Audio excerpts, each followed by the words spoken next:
early season because that's when I'm going to be hunting a lot. Because usually I tend to see more deer here in early season than I do any time of the year. So I'm going to go up here and get this food plot out and set up a trail camera. And I'm actually going to be hunting in a different spot than what I always do. Haven't tried this spot. Thought I seen a deer over there in the field. I haven't tried this spot. It's right down here along the creek, and deer during early season, they're going to have to come down to the creek to get water because it's going to be hot. So my plan is to be down here early in the morning as much as possible and late in the evening as much as possible, because that's whenever the deer are going to be moving down here. So I'm going to go down here and get everything situated, and I'll put you guys whenever I'm situated. So I'm down here looking around in the woods, and there's not really any good place for anything in here. I mean, you can see how thick this is. I'll hold the phone up and you still can't really see anything.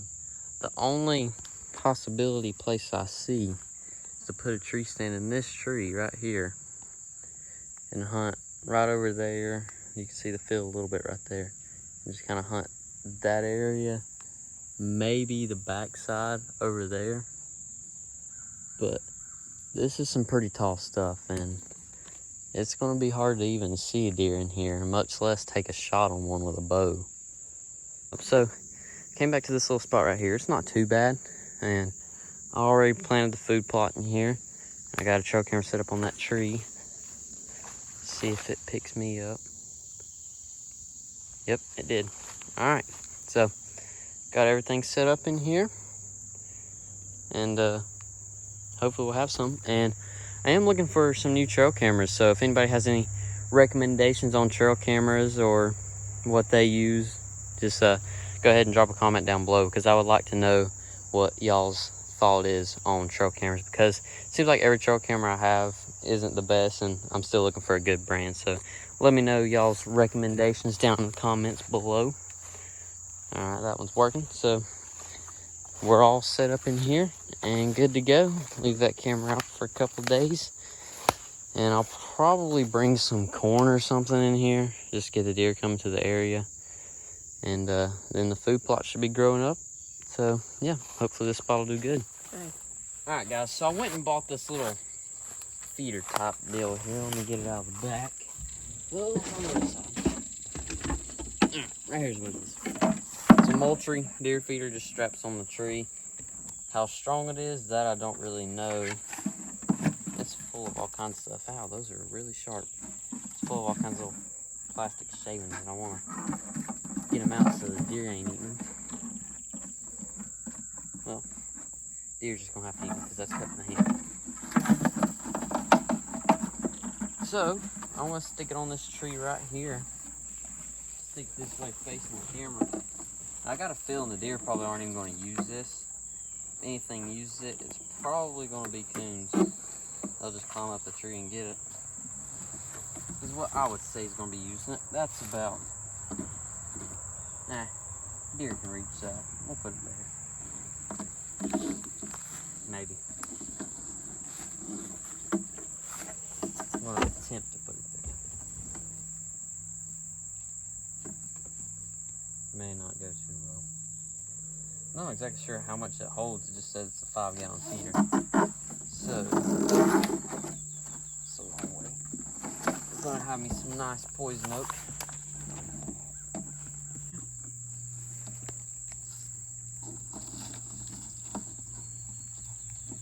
Alright, I think I'm going to hang it right there. Maybe a little bit higher. Deer should be able to get that just fine.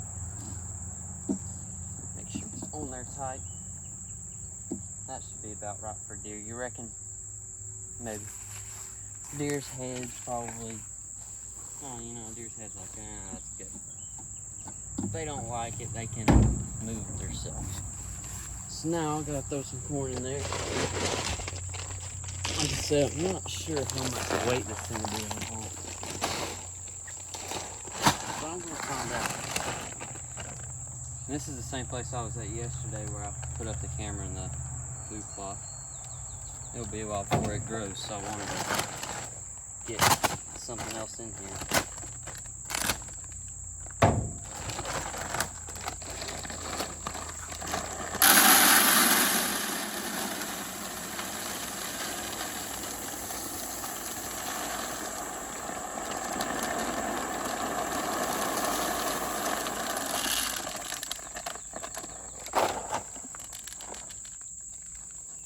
All right, one whole 40-pound bag of corn. Lid's on there. Like I said though, I don't know that the deer are really going to use this. If I had to guess, I'd say it's probably going to be coons. I'll probably climb up here and climb all over the thing, but hopefully the deer will use it. Got the trail camera set up, but I'm not going to check it because, well, there hasn't really been any reason for a deer to be in here lately because there's not food plot growing or anything. So I'll come back maybe tomorrow and check this. And yeah, came down here to get the card out of the trail camera, and the neighbor actually came down here and bush hogged all this. I don't know if y'all remember what it looked like before. It was like that right there, and all that around those trees is how it all was. But he came in here and bush hogged it. So I'm glad he did that. That might give my food plot a little bit more chance to grow. So yeah, glad he came down here and done that for me. So I figured I'd add a little bit more to the whole deer part and putting the food plot and all that stuff down there. So I came in here to the apple trees.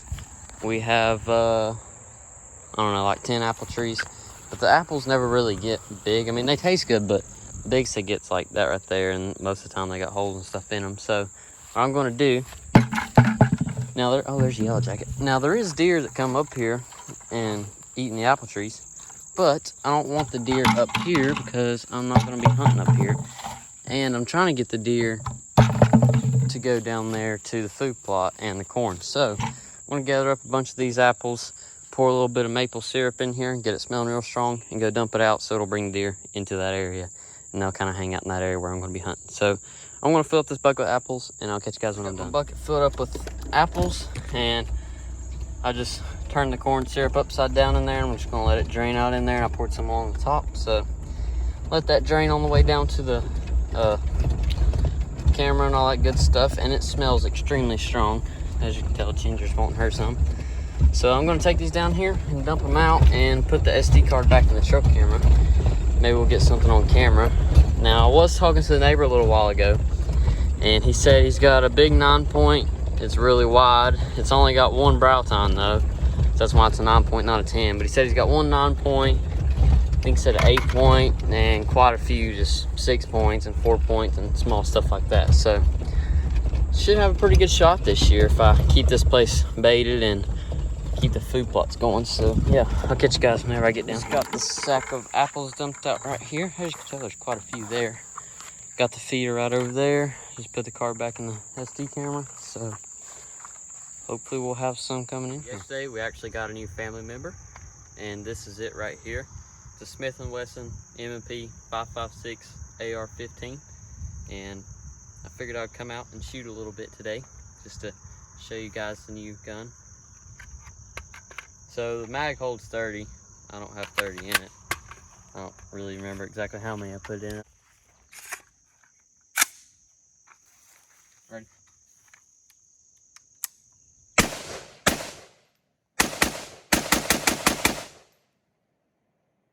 I wasted about $20 right there. So that's all I'm going to shoot it for now, but figured I'd bring it out and show it to you guys. Alright guys, so you saw the last gun I bought, the AR-15 556, and since then I actually went back yesterday and bought this right here. It's just a 22, but I needed another one for coon hunting because the one I had was wood and it was heavy, so went and bought this one. It's a Rossi, this 22, and it's very light. That's one of the reasons I like it. And I'm probably going to put a red dot on it. Maybe, I don't know if that'll be the best for coon hunting or not, but I'm going to try it. I bought a red dot for the AR, but it won't mount onto here. So I got some squash up there and a cucumber, I think, and I'm going to shoot it and see if I can hit any of it.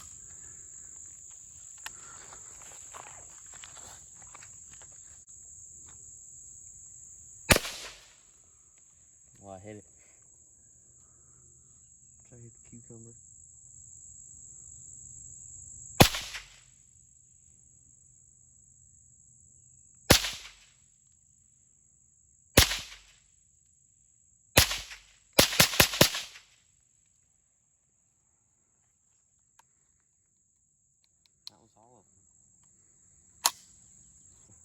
anyway, that's the other new gun I bought. Alright guys, so I got this hand-me-down vehicle here to just do whatever I want with it, because it's got, I don't remember how many thousand miles, over 200, and so it's not really roadworthy anymore. So there's a problem with it down here, and it smokes a lot, and I think it's doesn't have any coolant. So I'll flop this over here and work around. Right there's the problem. This hose right here, I don't know if you can see or not. Let me move this one. This hose right here is supposed to be inside that little T right there, the rest of those, but it's broken, fell out. So you need to cut this and take that out and replace that little T. And I was looking at it online, and to replace all that is $189. So I don't want to spend any money on it, so I got another way that I'm going to do it. Get that one cut. This one right here. Maybe. Maybe not. Alright. There's the little T thing that it came with, but I'm going to be making a different one. This right here is the one I got now. So, just parts from Lowe's, and I got a plumber's tape and all that stuff on it. So, that's the old one. This is the new one. I would say it's an upgrade, so hopefully that'll do good. So, gotta take this all apart, put some plumber tape on these threads.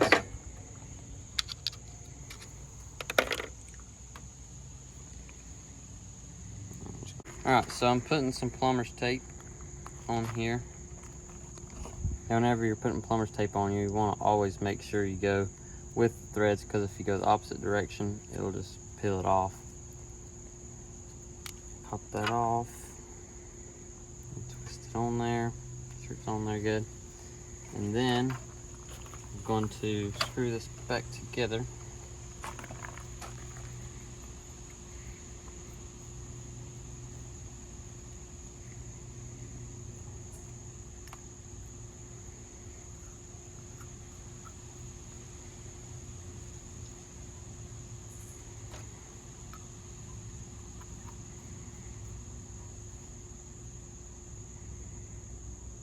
Alright, there's those back in there. So now I got to attach all that back. Alright, so tightening these up, and then it'll be ready to stick on. Alright, and a quick little tip, these were pretty big because they were completely extended out, and that'd make it hard to get down in there and do all the work. So I'll tighten them up to about how big this is, and then I can just tighten them up a little bit more once I get them down there. So like I said, this new part was $189, so this right here is much cheaper. So we'll see if it'll go on. The reason I had to replace it to begin with is there's a rubber hose that went down in here, but it had like a plastic inner liner, and it just kind of crumbled apart and broke out, so that's why I had to replace it. And now I've got everything back together pretty much, just tightening some stuff up.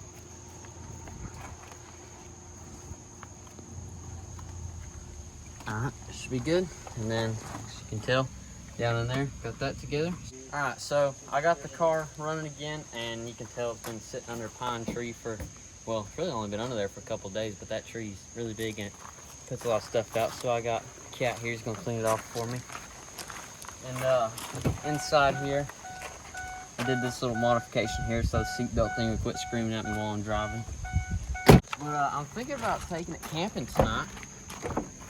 What I'm going to do is this seat right here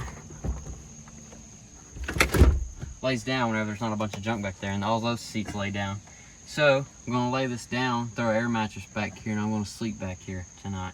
Alright guys, hopefully you enjoyed the little random video right there. It was kind of just a little bit random in my everyday life and what I'm doing for the most part, pretty much. So hopefully you guys enjoyed it, and let me know if you do want to see the camping part of the video. I didn't get around to doing it yesterday whenever I was working on the car, so just let me know if you guys want to see that, and I'd try to go down there and do it. Make a little bed or something back there. I don't know. So hopefully you guys enjoyed, and don't forget to like and subscribe, and I'll catch you guys next time.